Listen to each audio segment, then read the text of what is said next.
meus amigos, aconteceu. Não era questão de se iria acontecer, mas uma questão de quando isso iria acontecer. Mas a justiça condenou a Uber a pagar uma indenização de R$1 bilhão e a registrar, isso é, a assinar a carteira de trabalho dos motoristas de aplicativo que trabalham por ela. Fica aqui nesse vídeo que a gente vai entender os desdobramentos do que aconteceu até agora e a minha análise sobre isso. Bom, para começar, vamos aqui ver essa matéria do UOL, foi publicada ontem às 19h44, matéria assinada por Saulo Pereira Guimarães. Justiça multa Uber em 1 bi e manda a empresa registrar motoristas. Tá? A Uber foi condenada em primeira instância nesta quinta-feira a pagar uma indenização de 1 bilhão e a contratar formalmente todos os motoristas vinculados ao aplicativo. A decisão é do TRT2, Tribunal Regional do Trabalho da 2ª Região. A empresa informa que vai recorrer e não vai adotar nenhuma das medidas elencadas na sentença antes que todos os recursos cabíveis sejam esgotados. O que diz a sentença? A Justiça entendeu que a empresa se omitiu em suas obrigações ao não contratar motoristas. Para Maurício Pereira Simões, juiz da 4ª Vara do Trabalho de São Paulo, a Uber realizou atos planejados para não cumprir a legislação do trabalho. O TRT2 determina que 10% do valor, ou seja, 100 milhões, sejam encaminhados para associações de motoristas de aplicativos. A maior parte da indenização de 1 bilhão vai para o Fundo de Amparo ao Trabalhador. Para o magistrado, o valor cobrado da Uber é irrisório. Simões considerou que a empresa faturou 76 bilhões com mais de 6 bilhões de viagens realizadas no Brasil entre 2014 e 2021. Então, meus amigos, para você que estava achando que a Uber ia quebrar, 1 bilhão não é nada para eles. Nada. Eles faturaram 76 bilhões, né? Então, vamos lá continuando. 76 bilhões, com mais de 6 bilhões de viagens realizadas pelo Brasil em 2014 e 2021. Estimando uma arrecadação total de 100 bilhões, ou seja, a multa em cima de 1% do que a Uber arrecadou, né, na companhia, no país nos últimos anos. Ele calculou a indenização justamente de 1% em cima desse último valor. Olhando o valor de forma, isso é uma aspas, né, para o João Maurício Pereira Simões. Olhando o valor de forma pura e simples, notadamente em um país de um povo preponderantemente pobre ou extremamente pobre, pode parecer impactante, mas contextualizando os aspectos econômicos divulgados pelos meios de comunicação e pela própria Ré, e pressupondo, a Ré aí é a Uber, tá? E pressupondo é que tudo o que ela afirma está correto em termos financeiros, bem como considerando que já são dados defasados, notadamente pelo fim da pandemia e pela volta das pessoas às ruas e ao serviço de transporte fornecido pela Ré, o valor se mostra irrisório. Realmente, 1 bilhão para Uber é troco de caixa. Tá? A sentença, vamos entender mais, né, o que aconteceu para ser gerada essa sentença. A sentença é resultado de denúncia referente a condições de trabalho feita por grupos de motoristas, tá? Feita pela AMA, Associação de Motoristas Autônomos de Aplicativo. A denúncia deu origem à ação civil pública ajuizada pelo Ministério Público do Trabalho, que pediu que a Uber contratasse seus motoristas e pagasse a indenização de 1 bilhão por danos morais coletivos. A Uber negou que mantivesse relação de trabalho com motoristas, mas o juiz refutou o argumento. A empresa chegou a pedir segredo de justiça, olha só, para o caso, mas a solicitação não foi atendida. Safadinha, hein? Queria segredo de justiça para ninguém ficar sabendo. O contrato entre a Ré e seus motoristas se configura como uma relação de emprego, diz o juiz Maurício Pereira de Simões. A empresa rebate, a Uber, com o argumento de que já são mais de 6.100 decisões de tribunais regionais e vários do trabalho afastando o reconhecimento da relação de emprego com a plataforma. Pois bem, meus amigos, tem gente dizendo aí que a Uber vai sair do país, que não sei o quê, por conta de uma multa de 1 bilhão. Bom, por conta da multa, eu acho que não. Eu tenho certeza que não, porque é 1% de todo o faturamento. Isso é, como eu falei, é troco de caixa para uma empresa gigante como a Uber, tá? Mas, e o que é que você acha? Você quer ser CLT pela Uber? Bom, eu vou dar aqui a minha opinião. Tá? Eu já fui motorista também entre 2016 e 2019. Hoje eu me dedico a sair para me dedicar à minha empresa, aos aplicativos Drive Social e da SW e tal. Não tenho mais como rodar. Mas assim, o que acontece? Esse tipo de coisa, por exemplo, esse tipo de decisão só acontece por uma falta de regulamentação. Ou seja, quando não se tem leis firmes, né, objetivas, sobre o que pode e o que não pode, quem toma a decisão são os juízes. E nem sempre as decisões tomadas estão de acordo com a realidade em si, né? Porém, qual é a lei vigente que protege o trabalhador no Brasil? É a CLT. Tá? A lei é a CLT. Então o juiz ele tem que tomar decisões com base nas leis vigentes. Né? Então ele vai procurar o mais próximo, qual é a lei vigente hoje? CLT. Então ele diz que a Uber vai ser obrigada a registrar. Isso significa, né, no frigir dos ovos, que vai ter que assinar a carteira de trabalho. Na minha opinião, eu acho assim, que ok, a Uber, ela não ok para CLT, né? Vamos lá. Ok, a Uber, assim como outras empresas, não é só a Uber, tá? Mas como ela foi a empresa que popularizou, né, os trabalhos por aplicativos, a intermediação, como ela fala, e outros aplicativos apareceram na esteira da Uber, né? Então, tem 99, tem iFood, Rappi, uma série de outros aplicativos que é o mesmo modelo, né? Você tem o Airbnb, que você aluga a sua casa como se fosse um hotel, é o Uber dos hotéis, digamos assim, Uber das casas, né? São realmente, tá? Esses aplicativos, muitas vezes, eles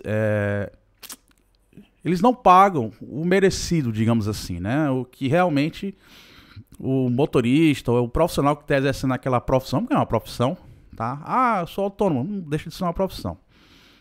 E autônomo aí é um conceito não muito objetivo no caso, quando você está sujeito a regras de aplicativo.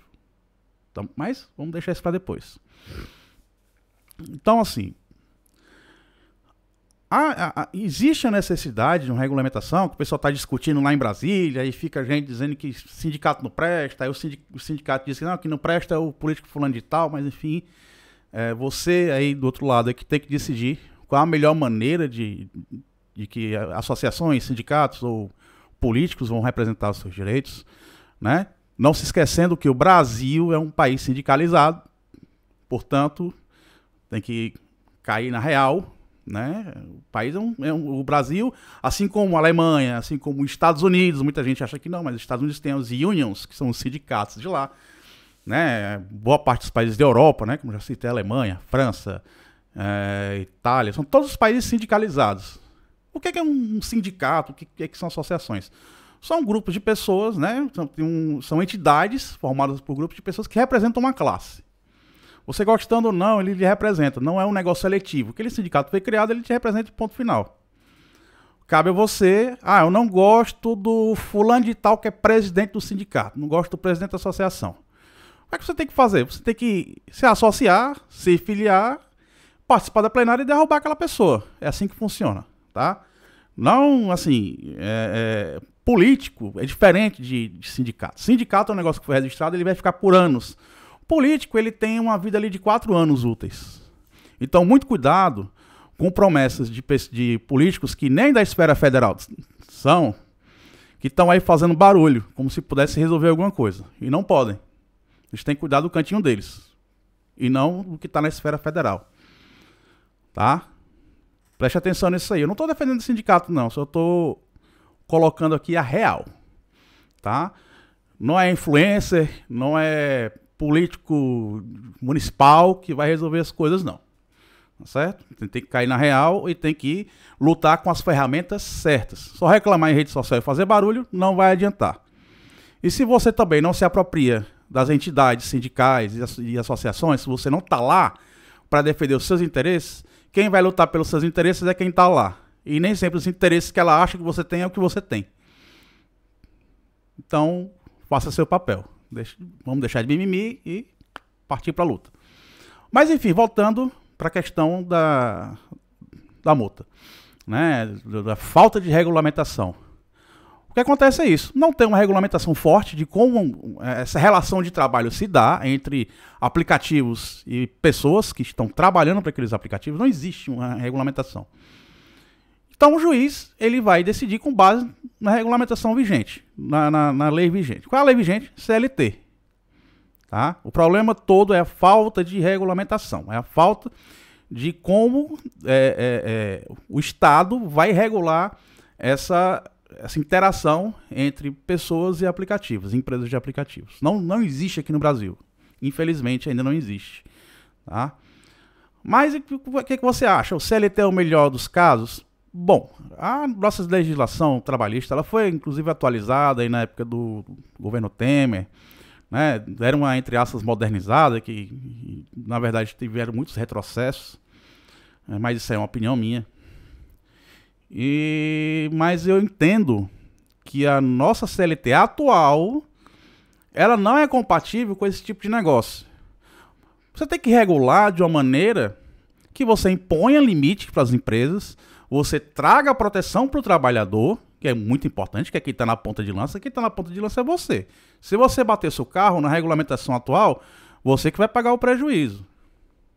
Se acontecer um roubo com você, você que paga o prejuízo.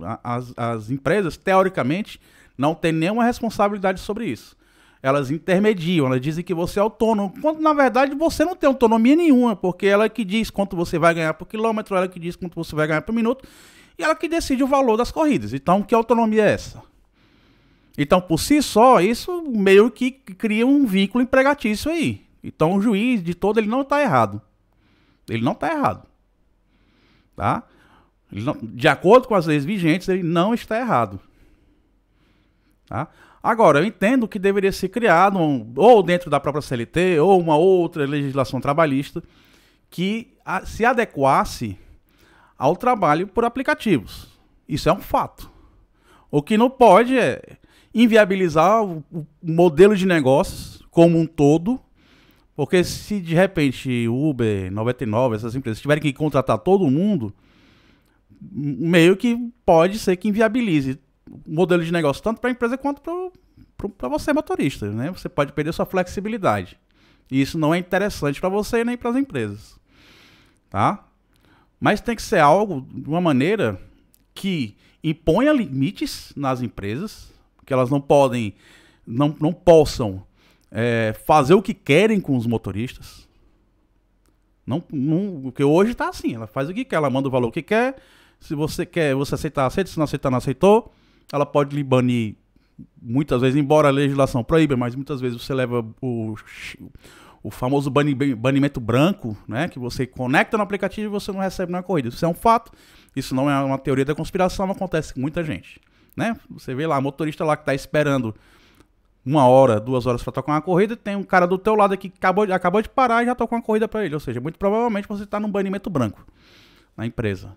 Né? E isso também é falta de regulamentação, é falta de capacidade de o Estado auditar essa relação, né? O que está acontecendo. E as empresas, elas não podem fazer o que elas querem. Simplesmente, eu vou aqui fazer a minha lei, toco o barco e quem que achar ruim que se lasque, que procure outra coisa. Né? Afinal, nós somos um país de maioria pobre, né? Classe média baixa para baixo, que esses serviços como a Uber, no primeiro momento elas vieram como um apoio, né, para você tirar ali um extra, mas que acabou que virou a principal a principal renda de muita gente, né? E a partir desse momento, o trabalhador que depende especificamente dos aplicativos, ele precisa ter um nível de proteção. né? É o motorista que está ali exposto à violência do trânsito, ou à violência cotidiana das pessoas, né? É o que tá sujeito a levar uma bala quando entra em algum território que está em guerra com facção, essas coisas assim, né? É o cara que tem que aguentar muitas vezes abusos de passageiros, assédio, principalmente as mulheres. Então, assim, a empresa, se a empresa que está mandando aquelas coisas, se é ela que determina quanto você vai ganhar, para onde você vai, ela tem que assumir responsabilidade, sim. É CLT? Na minha mente, na minha cabeça, não. Não é, pelo menos não é a CLT atual. Deveria ter algo voltado para a realidade das pessoas que trabalham para o aplicativo. Que mantivesse ainda ali a flexibilidade, impusesse alguns limites para a empresa, colocasse alguns pisos de tarifas, por exemplo, porque não é, como é que eu posso dizer, não é aceitável que a empresa ela simplesmente esconda o quanto ela vai descontar de você, porque na prática é o que fazem. Antes você sabia que para cada corrida que você recebesse, a empresa iria ficar com 25%. Hoje ela fica com 20%, fica com 40%, fica com 50%. Você nunca sabe o quanto realmente você vai ganhar naquela corrida ou o quanto realmente ela está cobrando do passageiro, né? Antes você via o mapa dinâmico das empresas, você sabia que aquela corrida que estava tocando para você, de repente, um 1,5 de multiplicador, estava sendo cobrado 1,5 do passageiro. Hoje não é mais assim. Às vezes você está sem multiplicador, está sem dinâmico para o motorista, mas para o passageiro está cobrando 1,5. Na prática, a margem de ganho das empresas é catapultado e você está trabalhando para dar dinheiro para ela, né? Ou seja, está servindo de trouxa.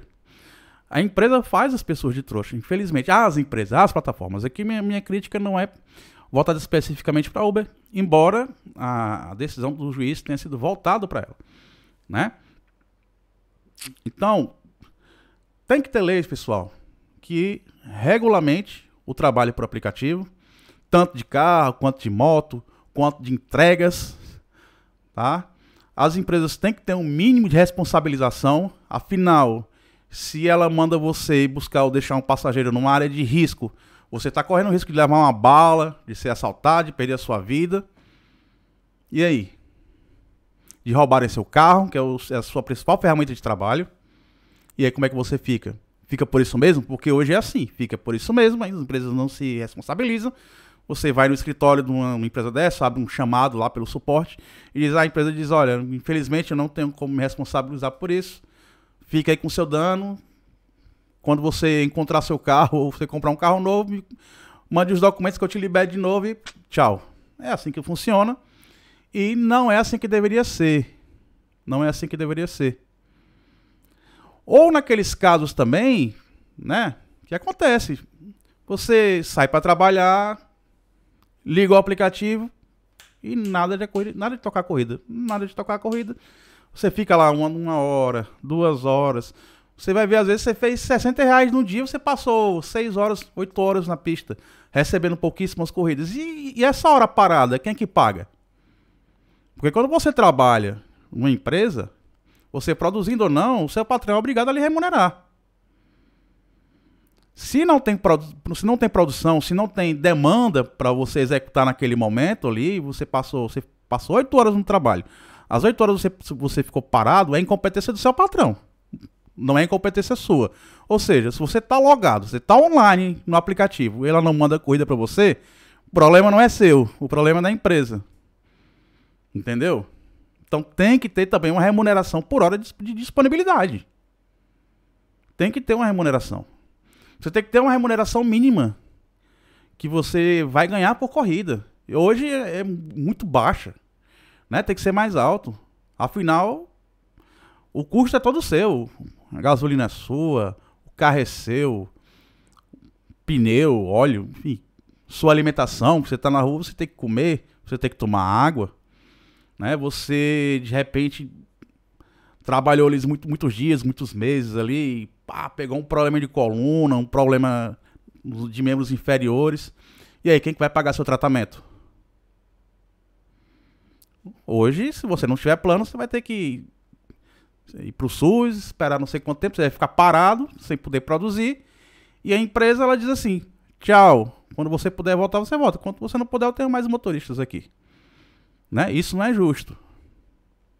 Tá? Isso não é justo. Um motoqueiro vai fazer uma entrega, sofre um acidente. E aí? Ele vai para o hospital, ele vai ficar parado e o iFood e o Rappi vai fazer o quê? Hoje eles dispensam tchau, tchau. Você acha que é justo isso? Não é. Mas eu também acho que o modelo CLT também não encaixa, porque ele inviabiliza o negócio. A partir do momento que ele inviabiliza o negócio, ele vai inviabilizar para as empresas, inviabilizando para as empresas e inviabiliza para as pessoas que hoje se sustentam desses negócios. Né? E se você reparar, quando a Uber começou aqui, ela pagava relativamente bem. Pagava menos do que o táxi, mas pagava relativamente bem o motorista. Né? Depois fomos entrando em crise, o desemprego foi aumentando, mas a demanda não diminuiu na Uber, né? Ela continuou, até aumentou, na verdade. Porém, mais motoristas entraram. O que é que ela faz? Os caras aqui estão desempregados, né? A única fonte de sustento sou eu mesmo, então eu vou começar a baixar. Começou a baixar a tarifa, começou a diminuir o ganho dos motoristas, né? Antes, no comecinho ali, pelo menos aqui na minha cidade, né? Fortaleza. 2016, 2017, você passava 2, 3 horas, fazia ali 200, 300 reais. Hoje, para você fazer isso, é um dia inteiro, né? Então, assim, a empresa ela não pode estar brincando com a vida do trabalhador, brincando com a vida de quem está nas ruas. Tem que ter regulamentação, sim. Tem que ter formalização, sim. As empresas têm que se responsabilizar pela vida das pessoas, tanto dos seus motoristas quanto dos seus passageiros. Afinal, quando você está com o seu aplicativo ligado, é a dona Uber, é o iFood, 99, Rappi, seja qual for, que vai mandar a corrida dizendo quanto vai lhe pagar, para onde você vai e o que você vai fazer. Então ela tem que se responsabilizar, sim. Tem que se responsabilizar, sim. Porque a única opção de escolha que você tem é não vou fazer. Aí você não aceita, as suas taxas vão caindo, ou aumentando, dependendo da taxa, e você vai sendo prejudicado. Ela vai te mandando menos corridas, vai mandando corridas piores, e aí? Ou até te bane da plataforma, te dá um banimento branco, como falam por aí. Né? Não pode ser assim, tá, pessoal? Não pode ser assim. Tem que ser regulamentado, tem que levar em conta o custo de vida das regiões. Então, a tarifa mínima de São Paulo, por exemplo, não vai ser igual a Fortaleza, porque os custos são diferentes, mas tem que levar em conta, tá? Um piso mínimo que dê dignidade para o trabalhador. Isso tem que ter. E isso só vai se conseguir com regulamentação federal, com muita luta, certo? Se apoiando, felizmente ou infelizmente, nas entidades que existem. A entidade, uma vez fundada, ela está lá.